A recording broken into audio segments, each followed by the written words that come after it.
afternoon, evening, everyone. My name is Michelle, and I'll be your instructor. We're going to wait a few minutes to see if anybody else is going to join us, so please raise your hand if you can hear me.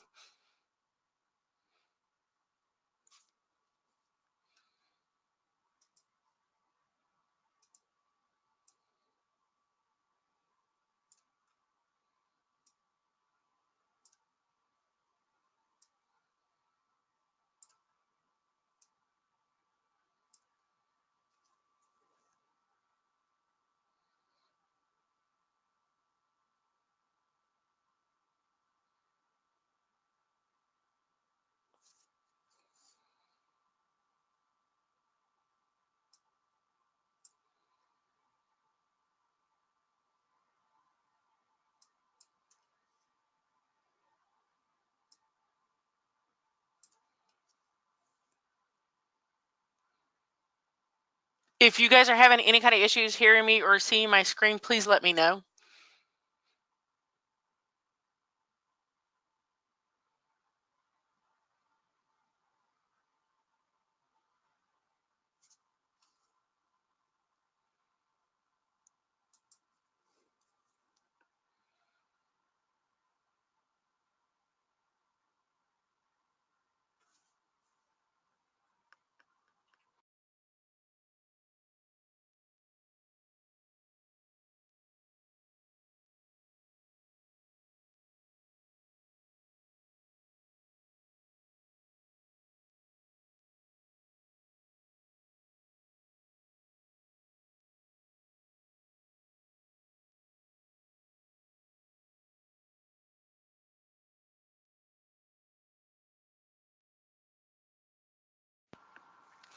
Okay, so we are going to cover all the administrative features as far as the admin user goes for TaxWise Online.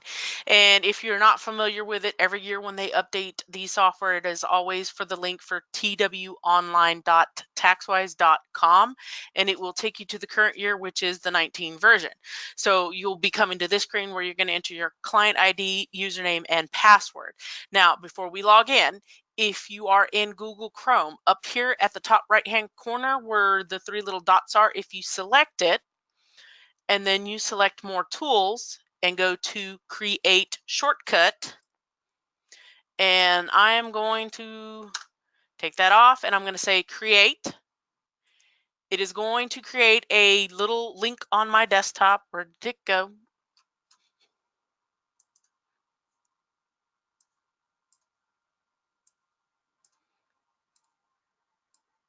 Well, guess I need to go create it again.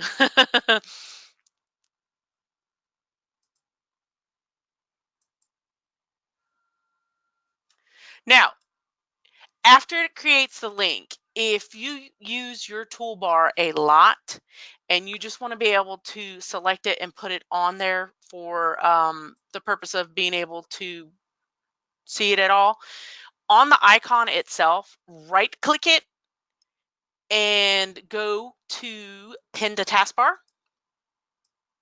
and you'll notice it's already here. So once you open it, it'll open it up to the landing page for you to be able to log in. Once you close it, it'll still be there for the next time that you actually want to go back in to log in.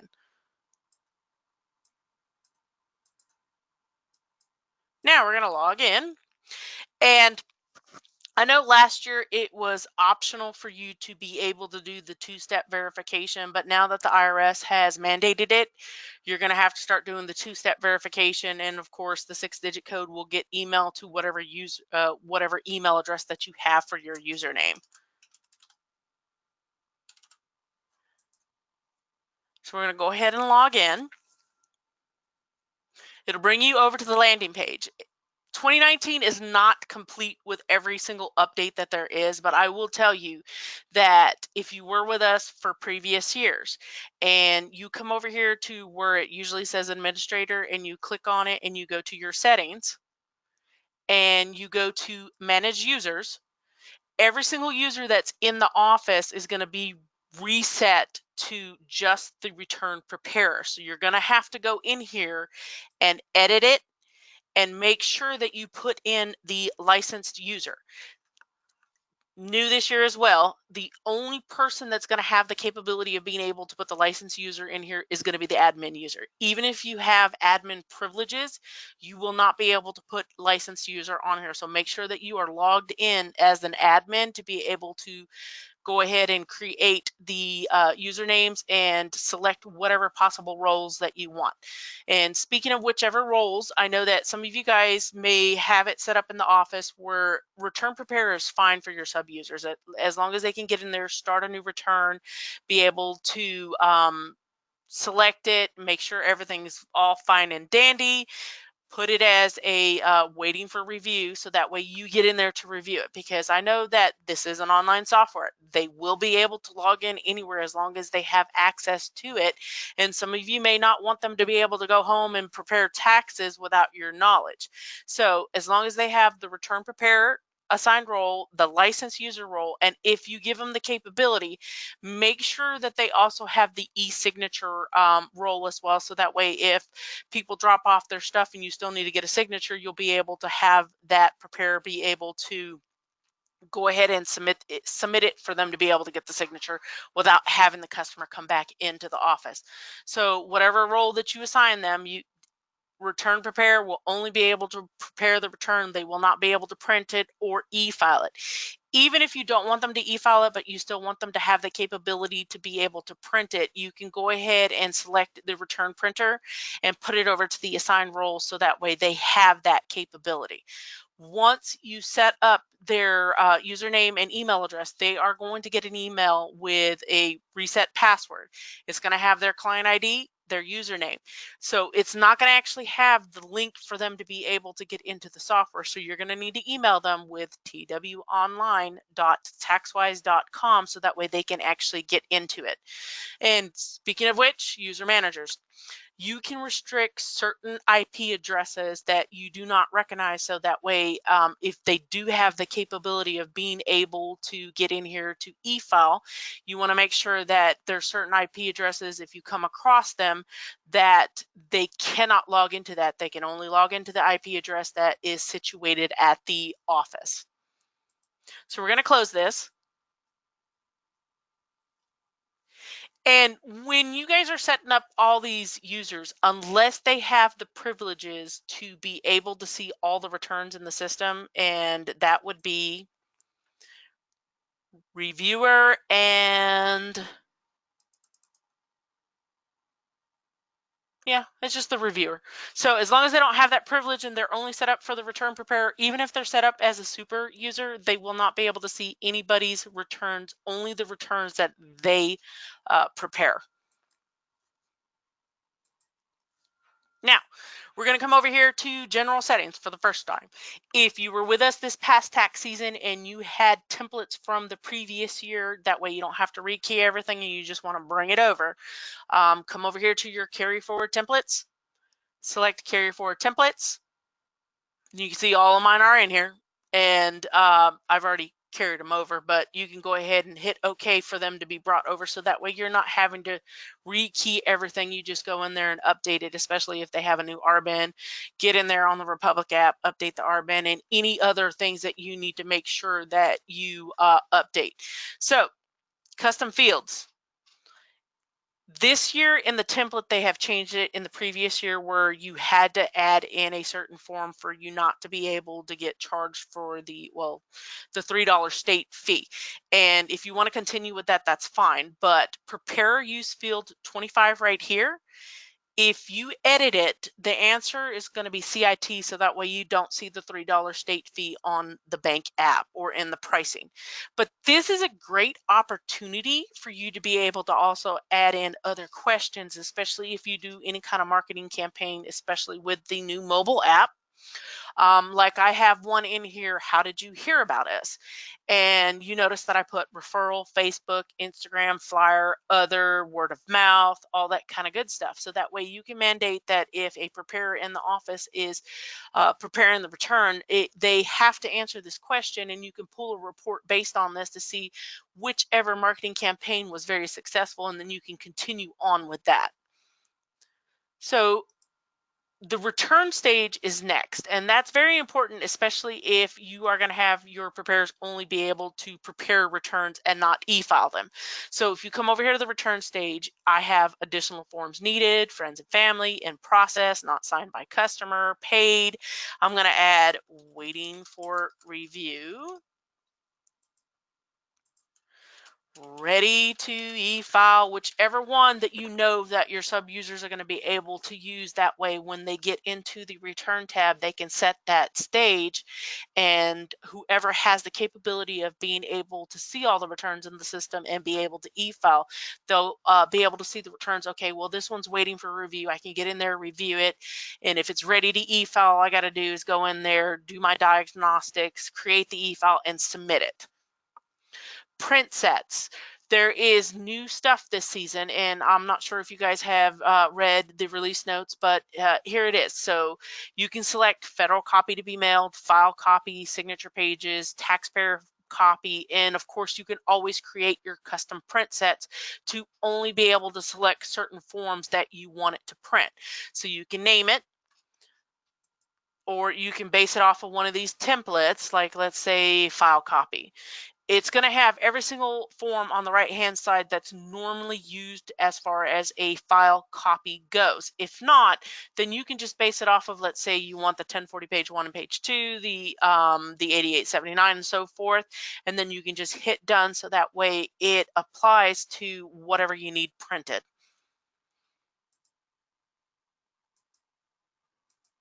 So we're going to save and close that.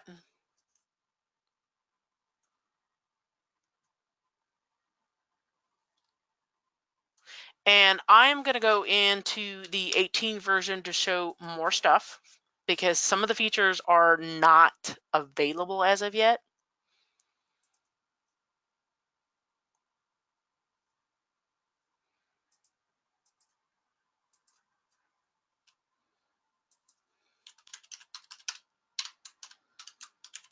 And keep in mind, like I said, that they just deployed this, I think it was last week, for the update, and they're going to continuously update it. And I know that you guys have been going in here probably setting everything up, and you will notice that if you come over here to where it is what you offer as far as your bank products go, it's not going to show that you're active with the bank because the forms have not been released as of yet. So you may get an error saying that it's not available, so don't worry about it. They will make it available probably here in the next couple weeks when they update the software to be able to reflect that you can go ahead and bring in the Republic app, because January the 2nd is the estimated first day to do your pre-act returns. So we're going to go over here to settings. And of course, return templates. If you are new to the system, this is how we're going to actually create the return templates. You're going to come over here to the return template, and you notice all of mine are already in here from the previous year. So I'm going to create a new template, and I'm going to label it as a 1040. That way I know if I have multiple preparers, I can just base it off of this 1040. I'm going to create the template, and I'm going to come in here and hit this little pencil to edit it. And this is where I'm going to bring in every single form that I know that I'm going to use. So rather than using this, I'm going to go into the 2018 software, because all of the forms are available for me to be able to bring in here. So I'm going to say that I'm going to need, because everyone usually has a W-2, I'm going to add that to it. Make sure that you mark it off for the taxpayer, because something has to be marked off on the return for it to keep in the defaults, otherwise it will not come in. I'm going to also make sure all of my information for the 8879 is filled out, as far as my EFIN and my P10 and all that kind of good stuff. I'm going to put the basic information for the actual office in here, pull in all of the stuff that I know, like W-2s, EIC, child tax credit. Most people do have Schedule C, so I'm going to bring in all of that stuff and put it in here. And then I am going to save and close this. And I'm going to create a new template, and I'm going to label it as one of the sub users, and I'm going to base it off of that 1040 master template, and I'm going to say create template, And I'm going to go back into her template, especially if they have their own PTIN and they have the capability of being able to e-file the return. I'm going to put all of her information here at the bottom, so that way when they do create a new return, all of this information is here. They don't have to rekey it. So once I've done all of this, I'm going to save and close this. And I'm going to come over here to assign, and I'm going to select the Crystal template, and I'm going to also select the Crystal user, so that way I can assign that template to that user. And anytime I make any kind of changes to any of the templates, I need to reassign it to that user, so that way it takes effect. So we're going to come back over here to settings. And I know that in the previous session, somebody had asked about letters. I am actually still waiting on that. So we're going to come back over here to the dashboard. And some people like to work out of the dashboard when they want to do a new return or open a return, check return status, print checks, print accepted returns. I like to work from the tax return tab, because that way I see all of the returns in the system, and I still have the capability of being able to do what I need to do as far as the return goes. Now, I know that some of you guys like to call us to find out what the reject is, or the status of a return, and sometimes we may not be in the office, so a good habit to pick up is check return status. If you select the check return status, it's going to ask for the social, or if you do a business return, the EIN. Once you plug in either one of them and you hit search, it's going to bring in the actual file for like the federal, and if there is a state. So that way you can go into more detail, see the rejection, see if there's like an outstanding check print, or when it was printed and when it was cleared the bank, things like that. Especially if we're not in the office, is a good way for you to be able to check that status of the return. Print checks is still going to be with the online check printer. It's going to be basically the same login that you would use. And if you want any of the sub users to be able to access this, to be able to print checks, you're going to have to assign them that role as a check printer, because they won't be able to access it. So when you get in here to your online check printer, and Republic did tell me a few hours ago that they will be mailing out all, like if you sign up for marketing material checks or net spend cards, they will be mailing it out here in the next week or so. Once this becomes available, make sure that you come in here and you configure the printer.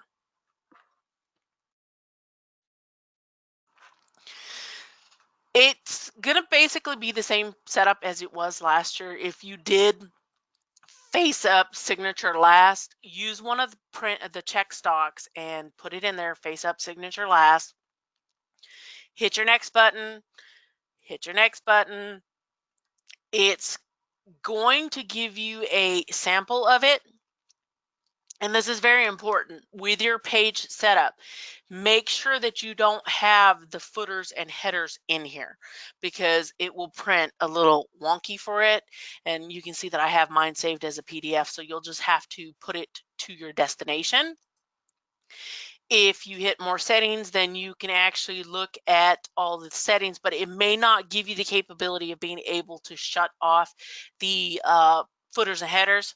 So I'm going to cancel this, and I'm going to hit my Control P on my keyboard, and I'm going to come over here to more settings, and you're going to see my options right here: headers and footers, background graphics. Make sure that they are not checked off, because it, like I said, will print out wonky.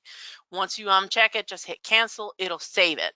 So that way when you come back in here and you set up the printer, just go through the whole motions. Once it prints out, if it prints out perfect, that's awesome. If not, then you're going to have to adjust it, and you'll have to either adjust the horizontal or the vertical one. If you guys need help, call support. They can help you with this. So we're going to come back over into here. Now, on the return tab, if you guys have the capability, or if you give the capability to others to be able to see all of the returns in the system, then you will be able to see who prepared it, what process it's in, if it's been e-filed, of course, your stages. This is where they're going to come in and be able to select whatever stage it is at. Like I'm going to say not signed by customer. It's going to show me that I've got a Georgia return on here. And outside of the return and inside of the return, I can request the signatures, and they can sign it in the office if you have a Topaz signature. If you guys need the link, and if you are not a part of our Facebook group, then head over to our Facebook group, because one of our customers had a question about it. I posted the link on how to actually get it to work with the online version. If you guys need help with that, call support, because that's what they're here for. So you'll be able to see like all of the returns, accepted returns, active returns, paper returns, rejected returns, and the send, create, failed. If this has a bank application on it and you have e-filed it, when it comes back that it's been accepted, it's going to have a little green $sign on it. So that way you know that it was accepted. And of course, you'll be able to check on the online check printer if there's checks to print, especially usually it will take anywhere for the pre-acts like 4 hours to about 24 hours for you to be able to get that check print to print out for your customer. Now, you can print returns from outside of the return or inside of the return. View more actions. If you are going to be setting up the mobile app, and I do highly suggest that you do, because it's a great way for you to be able to get more income in. The only problem with the mobile app is it does not have a box to where they can say referred by and put the name of the preparer that was referred it.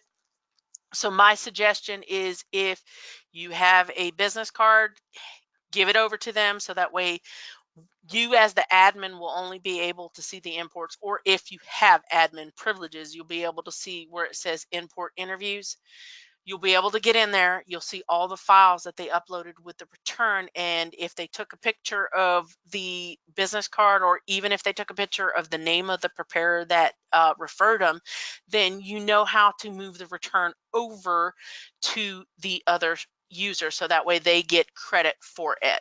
So we're going to hit move return. And if we select it, then you're going to select the user to put it into, and then you're going to hit move, so that way it gets moved over to them. You as an admin will always see every single return in the system. You'll just see that it was assigned to a different user. You also have the capability of exporting your return list just in case you need it. If you are new to the system and you've done your conversions, this is where you go, if you have not already, to import the returns into the system. That way you'll see it in the 2018 software. You can also delete returns.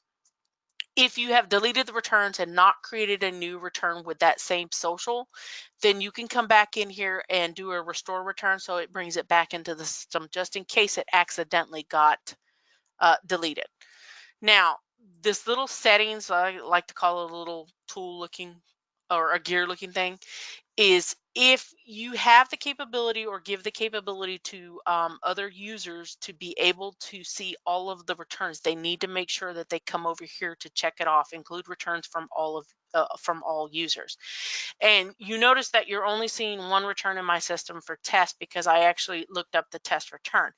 And sometimes it will default, and you're gonna, please don't freak out, because all you need to do is come over here to that little gear and clear the filters, and it will bring in every single return that you have the capability of being able to see. Now, the e-filing tab, when you come over here, you're going to submit the e-file, and it's going to give you the capability of, if you have it set to link with the federal, you'll be able to select the federal and the state. If not, that state return is going to be grayed out until you get the acceptance for the federal. So you're going to select it, you're going to hit continue. It's going to bring you to another screen that it wants you to confirm that you really do want to e-file it. Just hit continue again. It's going to tell you that it's been already e-filed.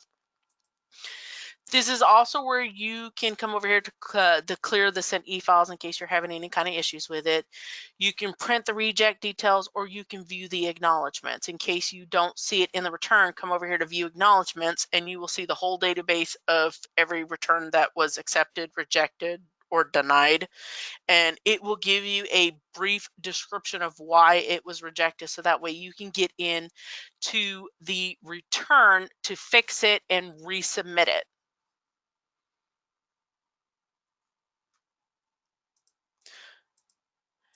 And I know that you guys love reports because I do too.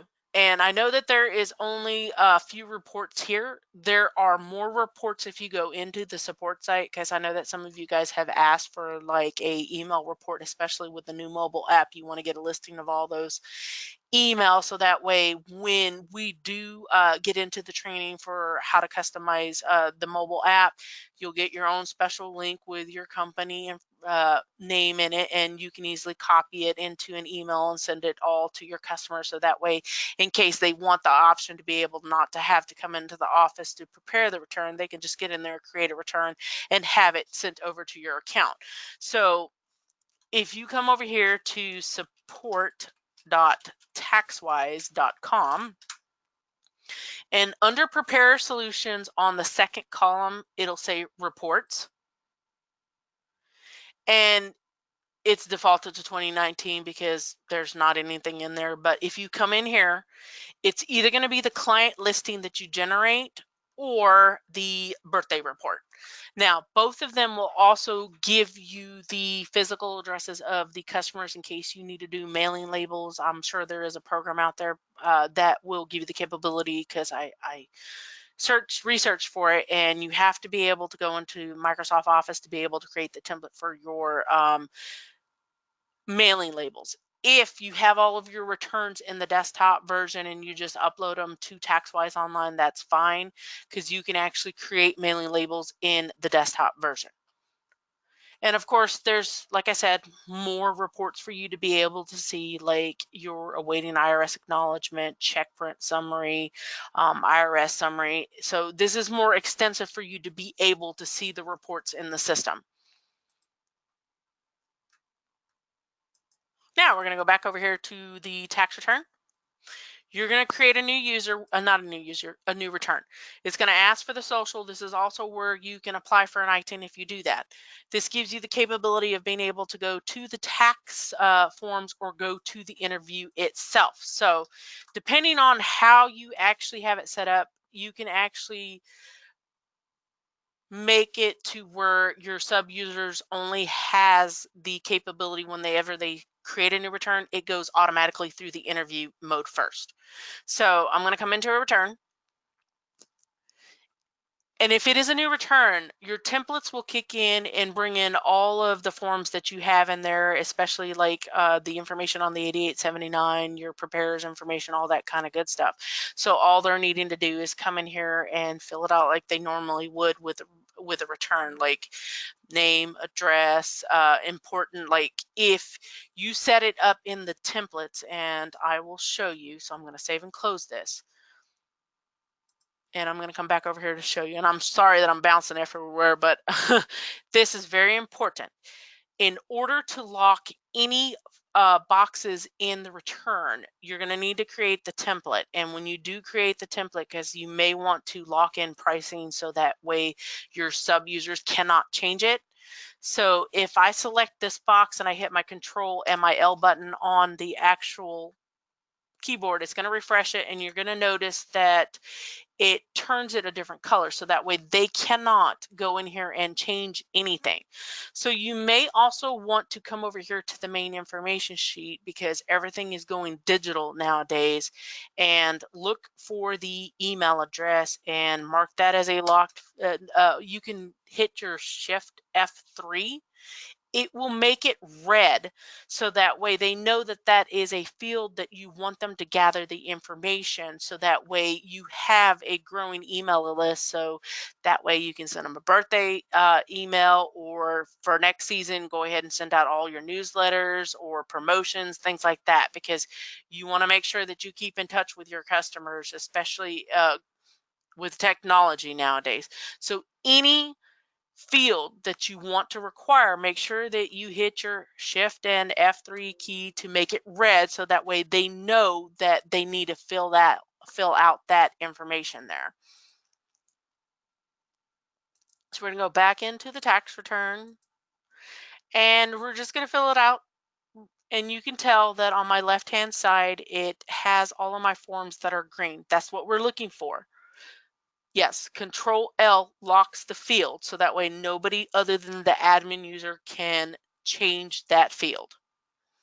So, and if it happens to be red, it's going to require some information to be filled out. And this is what I was referring to earlier. In 2018, you were not able to have the capability of being able to add the Prepuce field to the template, and we requested that it be added this year because it was just more convenient for our customers. So that way, when you do get in here and it's a new return, then it's already in here, and this will be highlighted red so that they know that they need to come in here and select it. So that way, when you do the Republic app, this right here normally says a $3 fee for the state. It will not have that there. As long as the Prepuce field on the last line, the answer is marked off as CIT. And of course, like I said, this is a great opportunity for you to be able to put in other questions here to see, like, how did you hear about us? Were you required to use an IP pin? So that way, if it is yes, and it carries over into the following season, you know that this customer has had an IP pin, and you're going to need to have that for the upcoming season. As far as shortcut keys, if you need to get it, you can come over here to this little question mark key and go into the program help, and you can actually type in shortcut and it will give you a list of the shortcuts, and if you want, you can go ahead and print it out so that way you have it at your fingertips and you can see what kind of shortcuts that you can use, because I use my keyboard and mouse a lot, and sometimes it's easier for me to use my keyboard since my hands are already here versus clicking on my mouse to do what I need it to do. So once the return has been filled out, you're going to hit your diagnostics, and you will notice that there is on my Republic app that I need stuff. And if you select it, it will take you over to that form so that way you can actually fill it out. And once everything is said and done, I'm going to go ahead and take the bank app off here so that I can show you.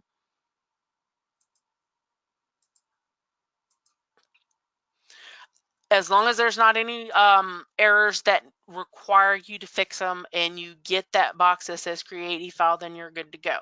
Now, if you get like warnings or overridden entries, it's not going to disqualify it from being able to e-file. Just it's a friendly reminder to make sure that you review what's in here that's been overridden, or a friendly warning like this one says there's a refund on the tax return and no direct deposit information, because I don't have my bank app in here. So I need to make sure to put a bank account information for the customer to get direct deposit. Otherwise, they're going to get a check in 4 to 6 weeks, if that, from the IRS. If there is a bank app on here, the system is going to require that you print out the return before it will allow you to create the e-file. So when you do print out the return, you have that capability, because it'll say you will get another message when the PDF is ready. And I have the capability of saving a copy to the vault, or I can open up the PDF and print it out for the customer, or if you have that capability, you can go ahead and email it to the customer. So once it's been printed out, you will get that capability to create the e-file. So you can go ahead and select create e-file. It'll say e-file created successfully. All you need to do is save and close the return, go into the e-filing tab and e-file it. Good question. We have a document management system that we call the Vault. And if your customer likes to bring in a bunch of forms and W-2s, rent receipts, all that kind of good stuff, this is a great way for you to be able to put everything digital. So this little box that's right here is your Vault. If you select it, it will allow you to import to the Vault. So I would invest in a multi-feed scanner, because it will make your life easier rather than a flatbed. I don't even know if they still make those or not. But you can stick it in there, go ahead and have somebody in the front office, if you have somebody there, to go ahead and stick it in there, scan it. They can go ahead and enter it into the Vault system, so that way you have it at your fingertips. Because like I said, this is an online software. You can access it anywhere. So if you're trying to finish up a return and you need to go home, or even if you're out of the office and you need to access the return, then you will have all of the documents that's pertaining to this return at your fingertips. All you need to do is click it, it'll open it up, and then you can finish your return, create the e-file, and e-file it. ESignature. If you have the Topaz signature and you have already set it up, that's awesome. So you can say in person, you'll have to print out the return for them to be able to sign it, and then you can scan it back in. If not, you can select on the preparer's device so that way they can sign it on the Topaz signature that you have. If they decide to just drop off the paperwork and you need to go ahead and just send it out for the electronic signature, then you're going to choose remote. You're going to have to put an email address in here. If it is married filing joint, you will have to put an email address in both places so that way it knows to send it out for them both to sign it. And then once you submit it, they will get an email. It's going to ask a couple questions for them to be able to verify who they are, because the system wants to make sure that it is the correct person that's going to be signing the return. Once it comes back on the return tab, you'll be able to see that it was completed. It will put a signed copy of the document in the vault system, so you don't have to worry about scanning it back in or finding it. Now, the interview mode. I'm just going to forewarn you right now, I am a forms type person and it's more quicker for me to go into the forms mode, but if you can handle, it's usually a little bit of delay when you're entering information. So like I've got this information, I'm going to hit next. And you're going to see it's a little bit of a delay to go to the next screen. As long as you're fine with it, then you'll be good to go. And just get your other preparers prepared in the office saying, okay, this is not going to go as quickly as the forms mode. So once they start entering all the information, they can hit the next button, or they can come down here and just select where they need to go as far as, like, let's say types of income. It's, like I said, a little bit of delay. Once they get down here to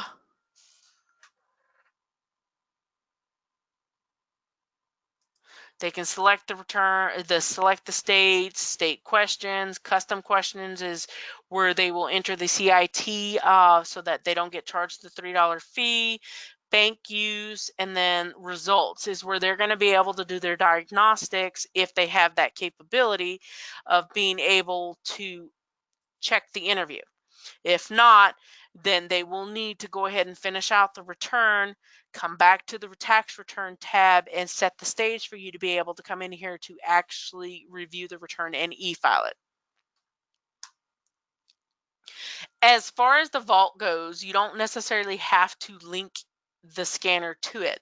What I recommend that you do is create a folder on the desktop, label it as scanned documents, and your scanner program that should be installed when you first initially set up the scanner, you'll be able to go ahead and scan it and direct it to put everything in that folder, so that way you can get it uploaded into the vault system. So we're going to go ahead and of course, you do have the capability if you have a camera that you can set up, and I will have to get you guys what kind of camera that you can use. But I tell all my customers, if you're like a foodie like I am, you see all these people will set it up on a tripod and direct it to look down to take pictures of like food plates and stuff like that. So you can take pictures of the documents, but I think it'd be a whole lot easier if you just use a multi-feed scanner, because it'll go a whole lot quicker. So we're going to go back over to the forms mode. And just be aware that there is a delay. Now, if the return ever entered the interview mode, it is going to put the interview form in here. And I do get asked a lot, because there are certain forms that if I come in here, I cannot delete it. So like you see, my W-2 has a plus sign for me to add more forms to it, but it doesn't have an X for me to delete it. So make sure to check to see if there is an interview form in here. You will need to go over to the interview form, and wages, salaries, or any other employment. If I mark it as no, I now have the capability of being able to delete that return.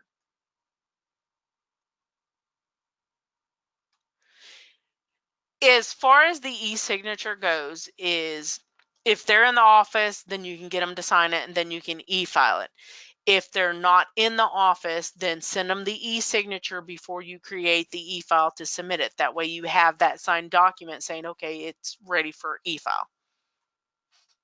And I am not sure if they've actually, if they've actually updated it to reflect all the changes as far as like the print packets in the 2019 version. And you'll notice, like, if you do go in there, it is not fully capable of all of the forms, and it will tell you warning, tax forms are not yet finalized. But the new thing, and I know you guys asked this last year and they were able to do it, is the Refund Monitor is going to be able to tell you the federal and the state, versus this was 2018. You only could see the federal. You had to hit the return summary in order for you to be able to see every single thing as far as like if the state had a refund on it or not.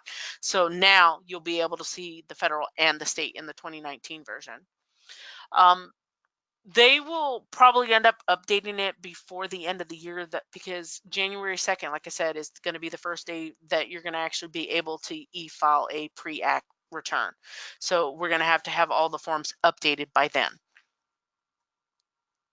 And of course, if you guys are Spanish or have Spanish speaking clients, you can switch it over to the Spanish forms to be printed or on screen, so that way it makes it easier for you to be able to get in here and do the return. And a good thing about this is go ahead and let your preparers know in the office that there is a client note section. So if they mark the return that it's waiting for review, or if you have a stage in their questions or missing information, or if they have the capability of being able to e-file this and it comes back as rejected, they can come in here and add notes, so that way if you run your rejected return report and you notice that this return has been sitting there for 5 days, then you can easily come in here and see if there's any notations on the account saying waiting for a customer to bring in second W-2 or proof of birth certificate or something to that effect. Or if they are having trouble on a return, they can come in here and put a brief description, so that way when you do get in the return, you can review the notes, come in here, see what needs to be done, then you can add more notes and they can go back into the return so that they can see what you did to it. Notes are not carried over from previous year. They stay in the return for the current year. That way it doesn't get jumbled up with the following year. Now, there is if you just need to print one form in here, right here, this little print icon, if you select it and you select that I only want to print out, let's say, Schedule 2. It'll say you'll get another message like it normally does, and then it'll give you the capability of being able to print that to a PDF. So we're going to save and close this. And just to let you guys know that there are a few things that you should actually have bookmarked or put on your desktop that will make your life a whole lot easier, because you can tell. If you have not already, go ahead and install the desktop version, because if your internet is not working real good, you want to have that installed, so that way you do not have to stop being able to prepare returns. You can still do them in the desktop version. You'll just have to wait for the internet to come back on for you to be able to upload them into TaxWise Online, so that way you can e-file the return. So you'll see that I've got a bunch of things on my desktop. As far as like, one important thing, if you guys are having issues, and I like to remote into your computer so that we can walk through it, especially if you're having an issue with a form or a tax question. I want to walk through it with you, so that way sometimes a fresh set of eyes can actually look at the return and say, oh, well, this needs to go here or there. Very important. Fast support is what we use to actually log into the system. So if you go to fastsupport.com, and you go over here to your three little dots, go to more tools and go to create shortcut. So when I say, hey, can you open up fastsupport.com, all you're going to need to do is come over here to this icon, double click it, and then I'm going to give you the code for me to be able to remote in. Where's my refund? Because you know that customers love to call you to ask where your refund is. So if you head over to that website, you can also put that as a shortcut. So that way all you got to do is double click it. The knowledge base is a great resource in case you are actually having some issues and you just want to get in here to do a search like prior year registration codes, especially if you need to download it or anything that's in here, you can do a search for it. So if you go to support.cch.com, like I said, go over here to the three little dots, go to more tools, and go to create shortcut. So that way it makes your life a whole lot easier in case you need to go to any of these websites. It's there at your fingertips. Even the support.taxwise.com, go ahead and get that on your desktop as well. The email that Alexa sent out last week should have your login credentials as far as the online version goes, and it should also have the link to be able to download the desktop software. And once you download the desktop software, it's going to ask for your client ID, EFIN, and the registration code, which is probably listed as your password in the email.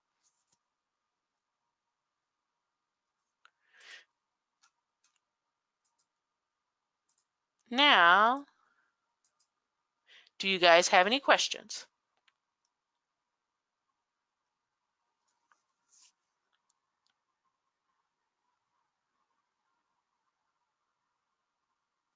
And as soon as I get the information of when the mobile app will be coming out, I will go ahead and schedule a training to show you how to customize it with your own company logo and colors and your own little link that you can send out to your customers.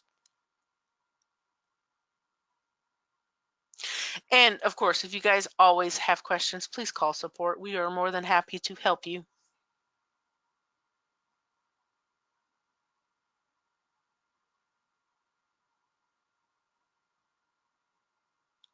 Yeah, if you guys didn't get the email from Alexis with your login credentials, call us. That way we can actually resend it to you guys so that you have it.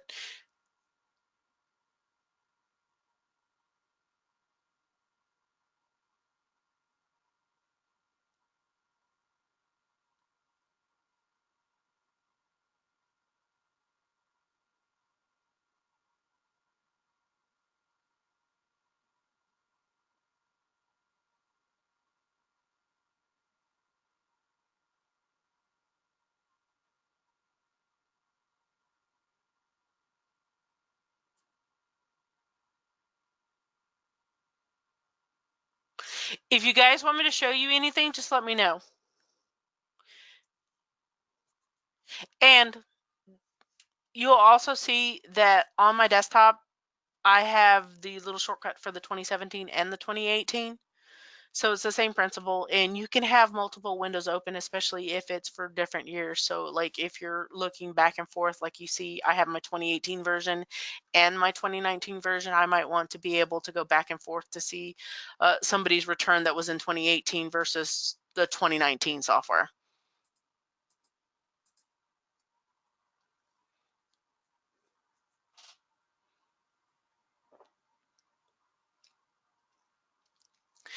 The way that it stands right now, once the first official day, which is I think January the 22nd is the first official day to e-file, you will be able to e-file 2019 returns, 2018 returns, and 2017 returns. Anything before 2017, you will actually have to print it out and mail it.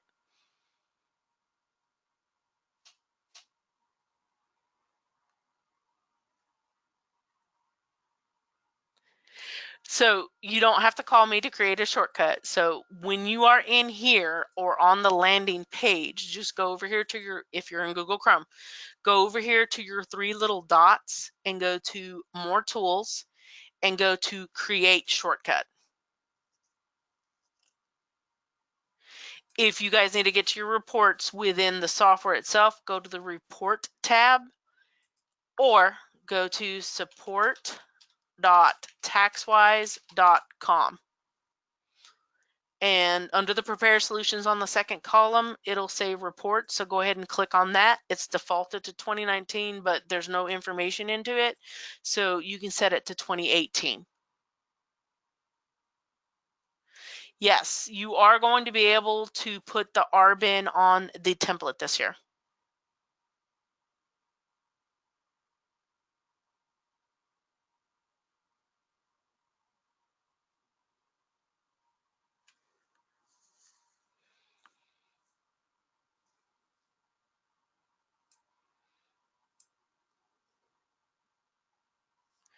So in the template itself, because I'm going to show you in the 2018 because the Republic forms are not available as of yet for 2019. So I'm going to come in here and I'm going to edit this. And on the main information, I'm going to select it as a bank product and I'm going to select it as Republic.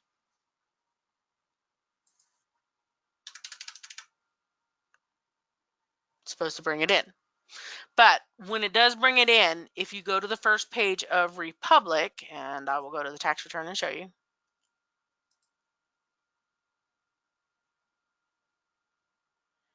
If it's going to be the same setup as it was last year, it'll be at the bottom of the page. And it'll say Republic app. If you scroll all the way to the bottom, this is where you're going to put your RBIN at.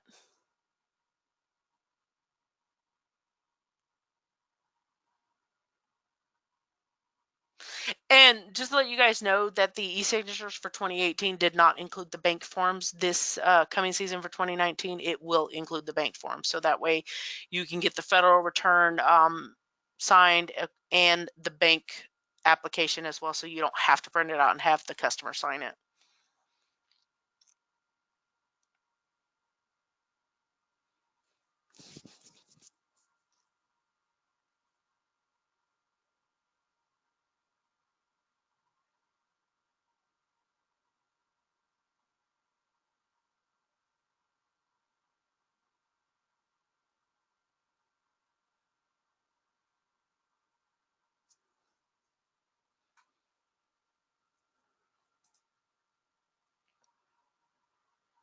Also, to let you know, all of the products that are being offered, as far as if you guys didn't sign up for the net spend card, I would advise that you at least get a few of them in, because after offering 10 of them, you can get paid out at $15 a pop for those.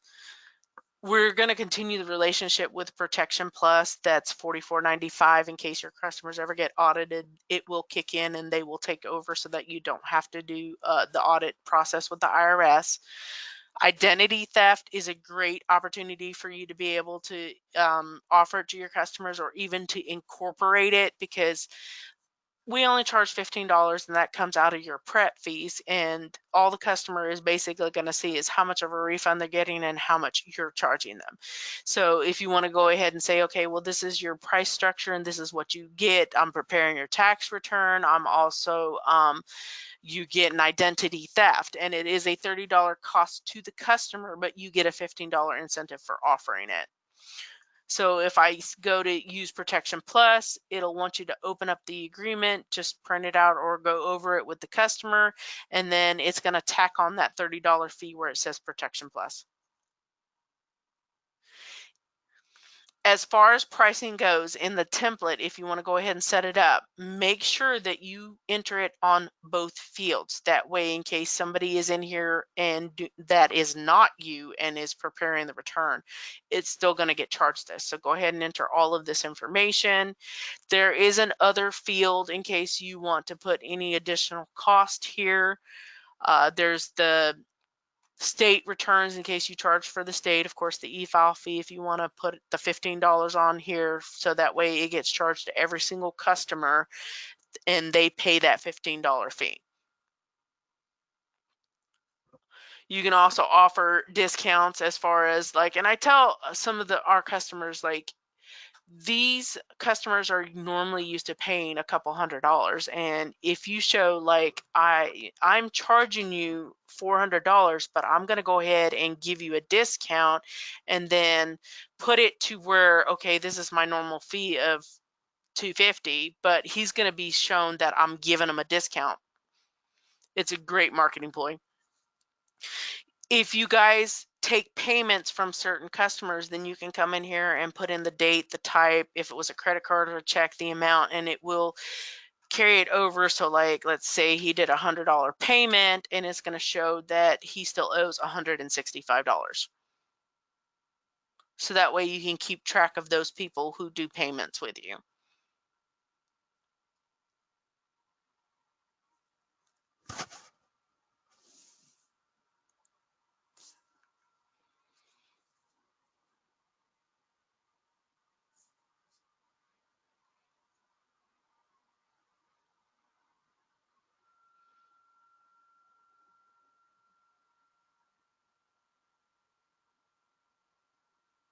Do you guys have any questions?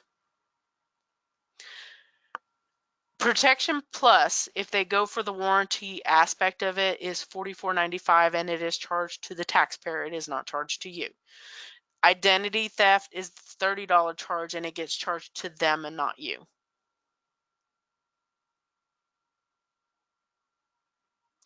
And there is an incentive as far as Protection Plus goes. If you have done 50 of them during the tax season by, I think, April the 30th, they will pay you $10 for each one of those that you did. This webinar is being recorded. Usually after I end the webinar, it takes about an hour to filter through the system, and then I will upload it to YouTube, and then I will post it to our group. So if you guys have not already, and if you do have a Facebook, I would advise you to go look us up, Community Income Tax Partners, and join us because it is a great resource. So I posted quite a few things, like as far as like compliance training was available. I went ahead and posted the links for the webinars. This is also where I posted the link to be able to set up the signature bed. So, and then here's the little knowledge base on showing you how to do that. So make sure that you go to Facebook if you have one, look up Community Income Tax Partners, join the group. Like I said, it is a great resource.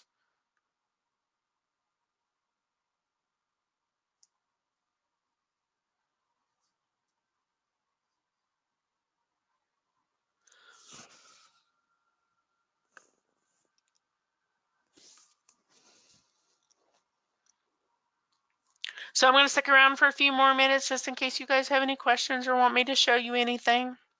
And of course, you can always call us, email us, text us,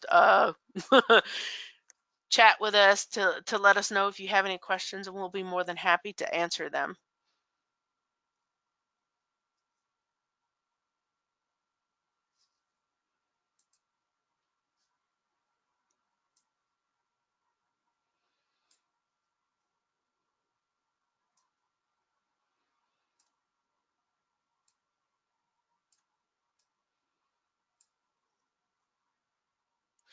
Yes, you can use both versions of the software, but if you are listed as an online user, you will only be able to e-file the 1040 returns from the online version.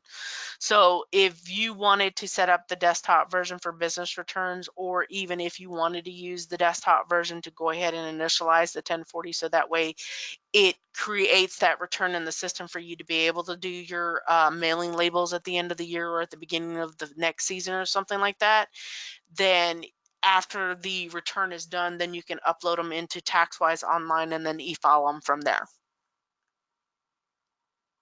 And like I said, I highly recommend that you install the desktop version, because you never know what happens with the internet. It may go out and you really don't want to be able to stop your business or anything like that. So that way you can still create the return, and then when the internet comes back on, you'll be able to upload it and e-file it.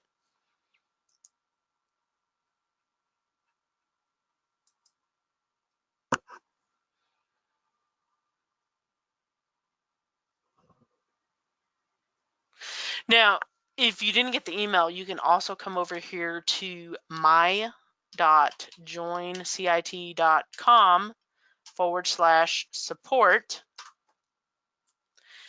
and it will have the desktop download right here. So that way when you select it, you can select the 2019. And if you need the login credentials as far as your client ID, and you already have your EFIN, and if you need the registration code, just let us know, so that way we can email it over to you and you can go ahead and install the desktop. I'm going to be having a webinar on Friday afternoon at 3 p.m. for the desktop, and I will make sure to record that and upload that just in case. That way it'll show you how to install it, how to update it, and all that kind of good stuff, so that you're prepared for that.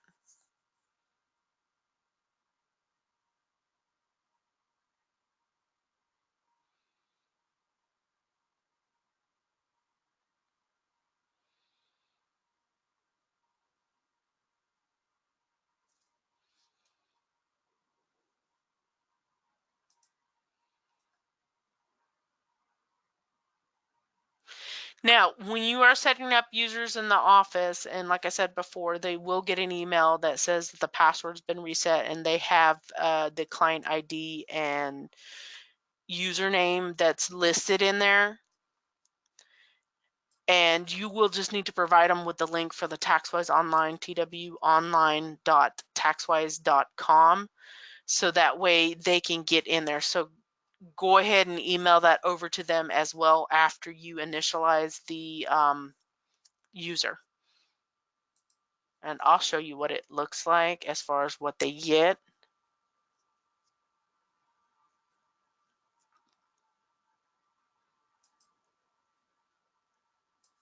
So this is the email and what it's going to look like when they first initially get it. So it says the password for, and it's going to have the client ID, and then the username has been set to. Make sure that they're aware that when they copy this password, that they copy everything between the quotation marks and they paste it in there. And then it'll prompt them to be able to change it. But the two-step verification is going to come into play. So they will have to have access to the email that you set it up with in order to get that 6-digit code.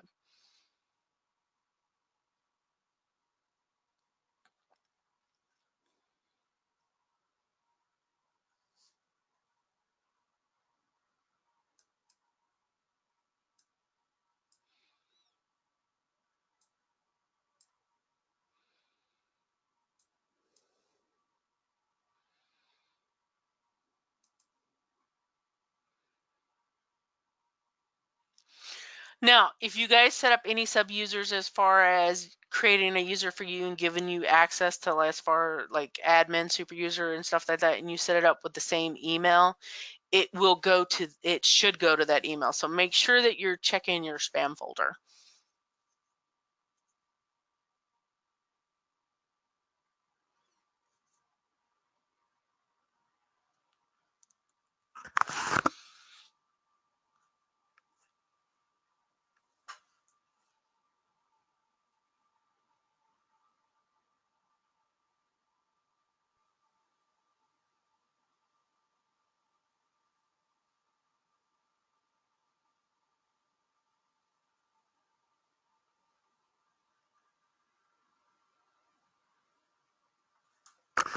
Good question. The online version as far as 2016, 17, 18, and 19 go, yes, the admin user can create the returns. If you're going to go into any of the previous years, like 2011 to 15, you're going to have to create a sub-user for you to be able to do the returns in the system. And if you're going to go to any of the previous versions, you just change the 9 to an 8 or to a 7 or to a 6. The way to get into anything before that, when you go to twonline.taxwise.com, and then you're going to put /15 to access anything as far as 15 and before. So just change the 5 to a 4 to a 3 to a 2 and to a 1.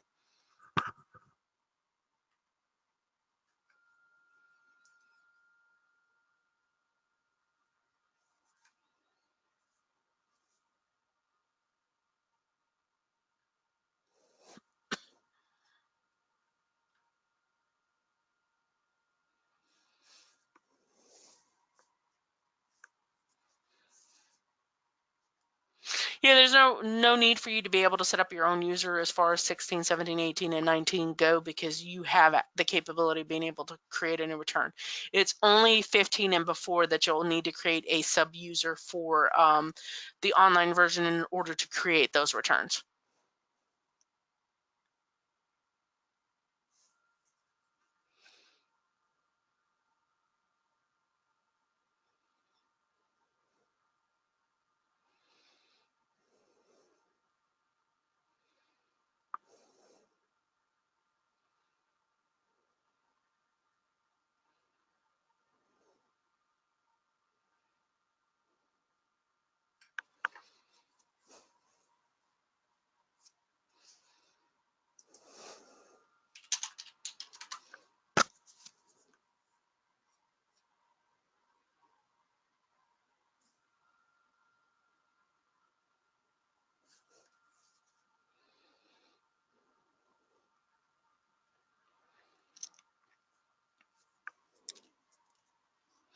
So I hope everybody has a very wonderful night.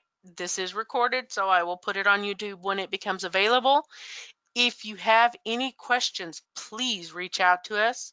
The phone number to use is 904-900-3099. So in case you need to like call support or Republic or anything like that, it'll be in the prompts, so that way you can just select the prompt rather than having to know all these phone numbers. You can just call the 904 number.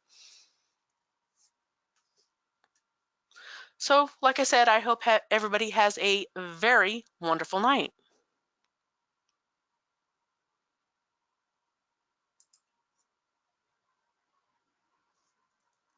Thank you.